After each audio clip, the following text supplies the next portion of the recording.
నంద్యాలలో చిత్రకారుడు కోటేష్ అద్భుతమైన చిత్రాన్ని గీశాడు. వినాయక చవితిని పురస్కరించుకొని 60 అద్భుతమైన చిత్రాలను చాలా అందంగా గీశాడు. కేవలం 2 గంటల్లోనే 2 అంగుళాల పొడవు, 2.5 అంగుళాల వెడల్పు ఉన్న అగ్గిపెట్టెపై 60 సూక్ష్మ వినాయక చిత్రాలను అద్భుతంగా వేశాడు. ఈ సందర్భంగా చిత్రకారుడు కోటేష్ మాట్లాడుతూ, గత 20 సంవత్సరాల నుంచి వినాయక చవితి పండుగ సందర్భంగా గణనాథుని అనేక చిత్రాలు గీశానని, ఈ సంవత్సరం అగ్గిపెట్టెపై గణనాథుడు భక్తులకు అభయమిస్తున్నట్లు మైక్రో బ్రష్ ఉపయోగించి వాటర్ కలర్స్తో త్రిముఖ గణపతి, కాణిపాకం గణపతి, నాట్య గణపతి ఇలా పలు రకాల చిత్రాలను వేశానని భక్తులందరికీ వినాయక చవితి శుభాకాంక్షలు తెలియజేశారు. భక్తులందరికీ స్వామివారి ఆశీస్సులు ఎల్లప్పుడూ ఉండాలని కోరారు. చిత్రకారుడు కోటేష్ ప్రతిభను చూసి స్థానికులు ప్రశంసిస్తున్నారు. ఇది వాటర్ కలర్స్లో మైక్రో బ్రష్ ద్వారా వేశాను. ఈ చిత్రం వేయడానికి 2 గంటల సమయం పట్టింది.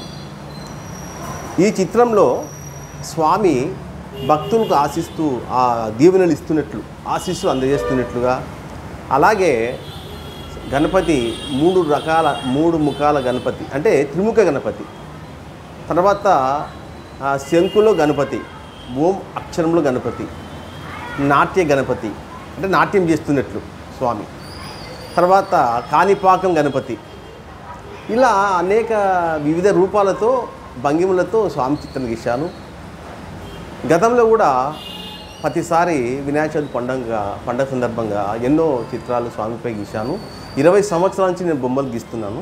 ఈసారి మాత్రం అగ్గిపేట మీద స్వామిపై ఈ చిత్రాలు గీశాను. ఈ చిత్రం